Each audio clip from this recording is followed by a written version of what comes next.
Everyone. So usually around this time in the youth group, we would be saying bye to our seniors, and usually what I'll do is this hurry up and wait lesson that I came up with a few years ago, and so it kind of, well, I'll just get into it. So hurry up and wait. Some examples I usually give the junior high and high schoolers are, so we tell ourselves to hurry up and get through high school or junior high and, hurry up and be an adult so that we can make our own decisions. Or if you're, this one's kind of, it's true, but, I just threw it in here. If you're a bully, then you initially are saying, hurry up and pick on somebody so that nobody will pick on me. Or there's hurry up and get as many followers as you can before people think that you're a loser. Another one is hurry up and put that makeup on before people see that you're ugly. I mean, obviously these are stupid, but it's the things that we think. I mean, honestly, like, I know of a couple of junior high and high schoolers, at least, that think that at least once. So, some of the, seniors that are going off in the world, some examples for them are going to be like, going into school, going into college, you graduate, and then you don't get that job right off the bat, after you graduate. Or you go off into the workforce and you get turned down for a few jobs. And so those are some of the examples. And I feel like, we're always telling ourselves, that we have to hurry to do something. And that it feels like you just have to hurry and get through something all the time. Sorry if I'm looking down, I'm looking at my notes. But I really wanted to get through this. So we tell ourselves, like, hurry up and grow up, hurry up and get smarter, hurry up and make our parents proud, hurry up and just be better in some way, or hurry up and get through this moment so that we can move on to the next, because I know it's got to get better. We're always telling ourselves to hurry up and get through something. It's like this non-stop game of red light, green light. And if you don't know what red light, green light is, it's where, everybody gets in a line, someone says red light, and you stop, and you say green light, and you run. And you try to get as far as you can across. And so it's just like a never-ending nagging that we're trying to hurry up and get through something. And to go back, well, actually, the truth is that we hurry up and we miss things. We hurry up through this moment, and we miss the important things that are supposed to teach us and get us to that next thing, rather than, pushing it aside and going around it. We're not going through it. You know what I mean? And I say that a lot whenever I actually have people looking at me. You know what I mean? And, that's when I usually get my feedback. But I'm just assuming that you're on the other side of this going, yeah, I get it. So if you're not, comment. But going back to one of the junior high and high school examples is that, hurry up and get as many followers as I can so people don't think I'm a loser. So go back a few years and, you start your first social media account, Instagram, Facebook, whatever. And what's the first thing you do? You go on and you try to add as many people as you possibly can. And you're either like me and you just want a place where you can see everybody and just see what they're up to. I'm kind of nosy in that way. That's the only thing I use social media for, other than to get, like, on Instagram, there's some fitness people that I follow. But other than that, it's just to see what y'all are doing. That's it. I like to fill my random hours looking at y'all on social media. And yes, that's weird to say out loud, but heck, what are y'all doing? So you go on, and the first thing you start doing is you start adding all these people, and it might be because of that, or I know there's a lot of people out there who genuinely think that if they don't have a certain amount of followers, they're a loser. And I am so sorry. If you're one of those people, please call me. I will be your friend.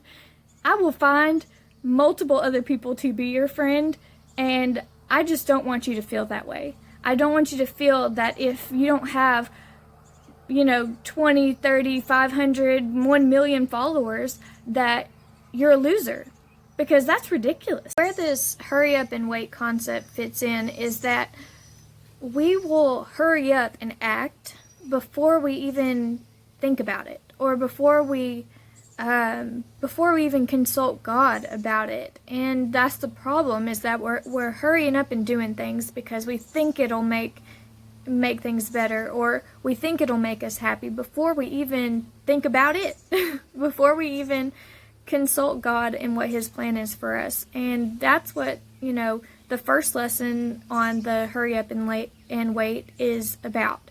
It's go to God before you act. If you think that something might be in your direction, or something that might, if you think that you want to be like a YouTube influencer or a Instagram personality or whatever, that's fine. I'm not saying that those are bad, ways to go. Heck, right now, that's a very viable resource for income.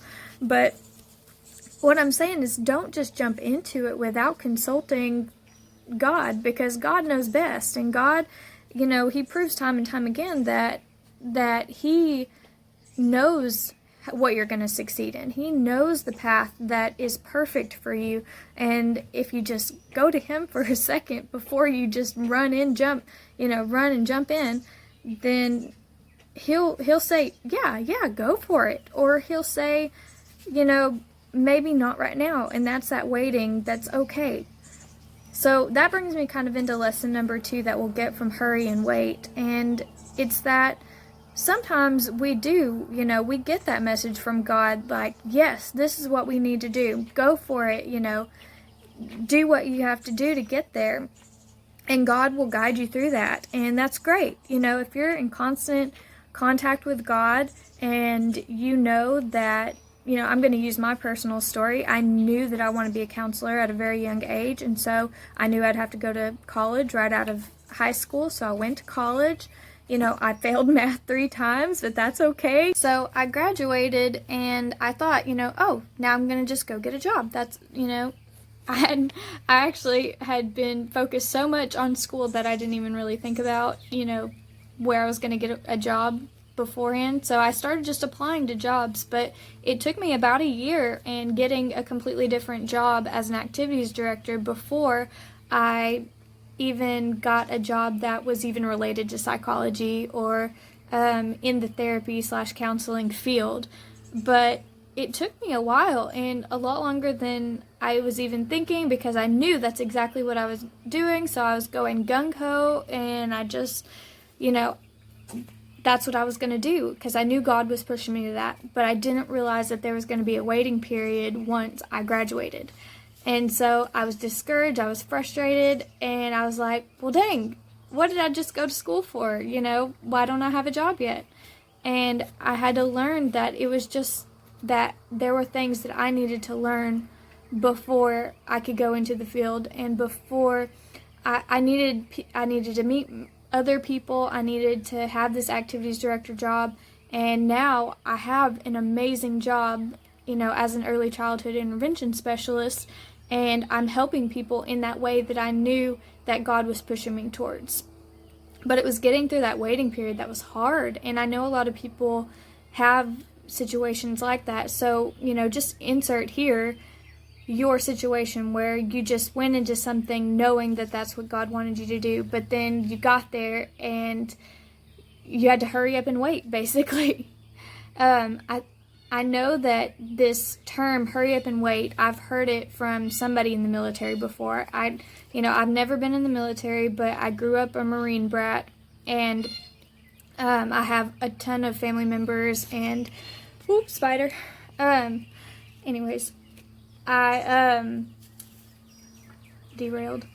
I have family and friends that are military now, and that I've heard them say, you know, that's always the saying, is that, you know, you hurry up and wait. You go into training and they give you all the knowledge and all the equipment, and you're ready and you're set, and then you go out into the field, and sometimes it's like you get right there at where you're going to use it, and you're either turned around completely, or you just have to sit there and watch other people do what you were trained to do.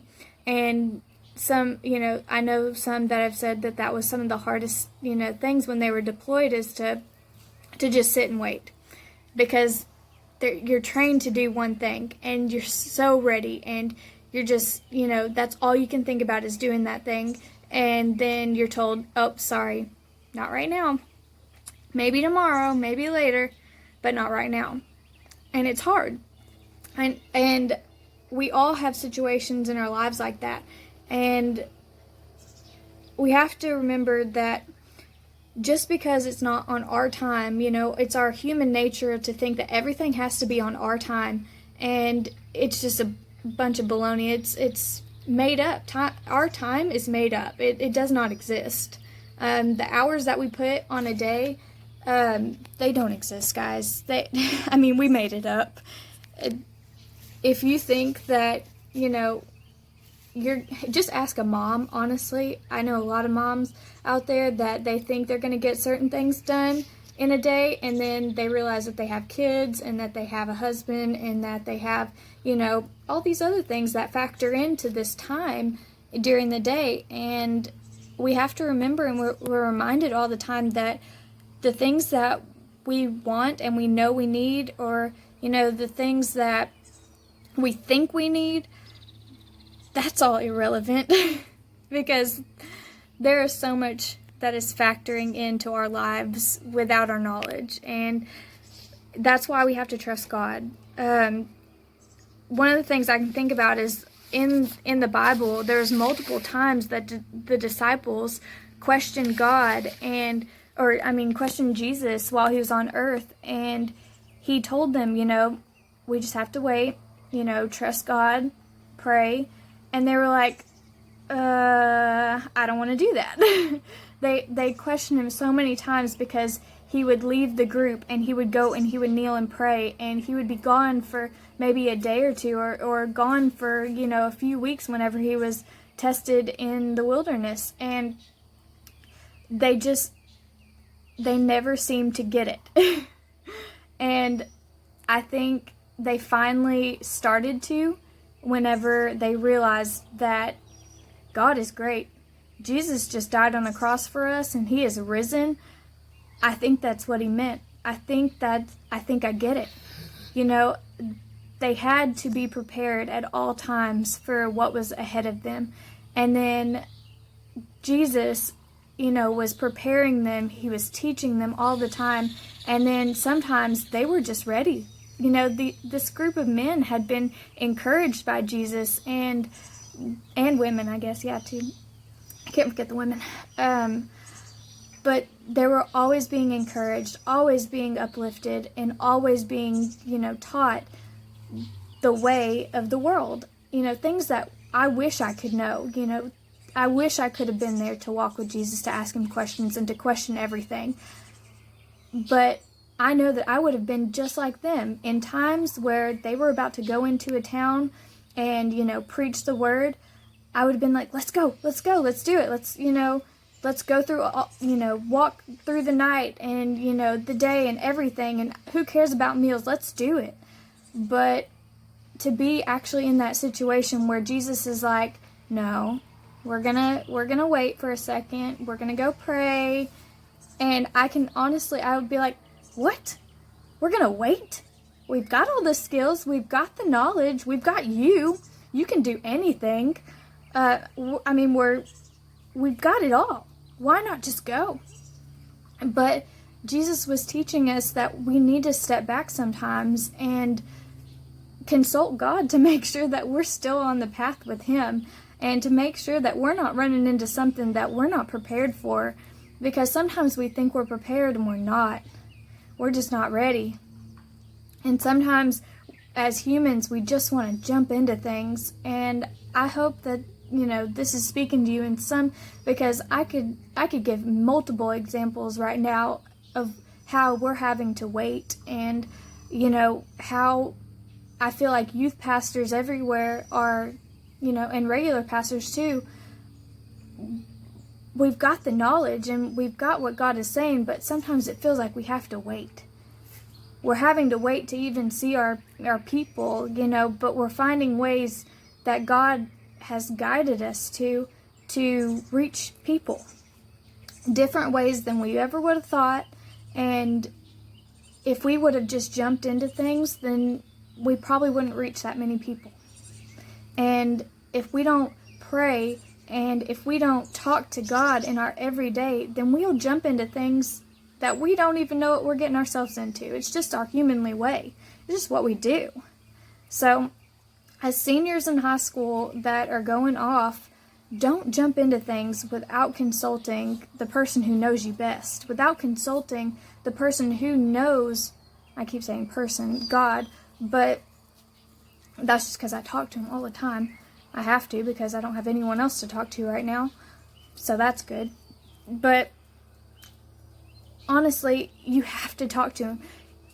Don't let yourself get into a predicament where you have no clue how to get yourself out of because you didn't consult God. And I know that sounds crazy to consult this person you may not even know very well, but let me tell you, if you start talking to him, you'll start to know him, and he will guide you.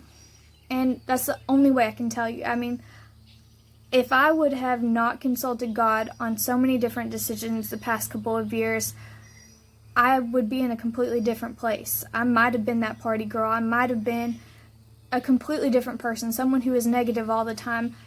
God got me through some rough times over the past couple of years, and I never alone, or even probably with the people around me, would have been able to get myself out of it. I mean, it's just, you can always find something in your life that God got you through because nobody else knew how, or nobody else was there. Because sometimes we just get distracted. Sometimes we don't know what we're doing because we're humans and because we're just in the dark. I wish that humans were smarter sometimes, but we're not always great. And that's why I have to go to God, because He's the only one that's been consistent and has always told me the right way to go. It never has failed. Not once can I remember a time that I told God about a bad situation I was in, He didn't get me out of it or tell me how to fix it and learn from it. I can't think of one time. And that's what I want for y'all. I want the seniors in high school to be able to have somebody that is going to always be there and never fail them, because not everyone around you is going to know what to do. Not even me, or, those people that you usually turn to. They're not always going to know the right answer, but God will. God will show you in weird, strange ways how to get out of the mess that you tend to dig for yourself. It's amazing. I can't think of one. But that's what I want for y'all. And those of you who are stuck in the waiting to get out of high school, those of you who are still in the youth group, wait and step back and be patient and know and learn what God is teaching you right now. What God is teaching you in the waiting. Because I know it's hard to wait for senior year. I know it's hard to wait to be an adult and have your own decisions, and honestly, I would never go back to junior high or high school. I feel for y'all, but I also know that waiting is one of the hardest things that we'll ever do. And I want y'all to take in these moments that y'all have while y'all are in high school or junior high and really learn from them. Learn how to be a good person, because whenever you're an adult, it doesn't always go the way that you think it should as an adult. You have this idea of how adulthood looks like, but really it's just a bunch of high schoolers who never grew up, or it's a bunch of drama that you thought was supposed to disappear when you grew up, but really it didn't. So if you don't know how to deal with it in junior high and high school, you're really not going to know how to deal with it in a workplace or in a, professional setting of any sort. It's kind of crazy, all these things that you think adulthood looks like, but really it's not. And that's why I have to have God. I mean, that's just so personal right there. I just have to have God to get through it, because I'm not always going to make the right decision. And so I hope that you'll keep God in your lives and keep God on your mind throughout the day when you're dealing with tough times, because that's the only thing that's going to get us all through all this crud. So below in the description, I'm going to put some scriptures that show examples of waiting and how Jesus and God uses waiting and finding your path, all those things. I'll put them in the description below.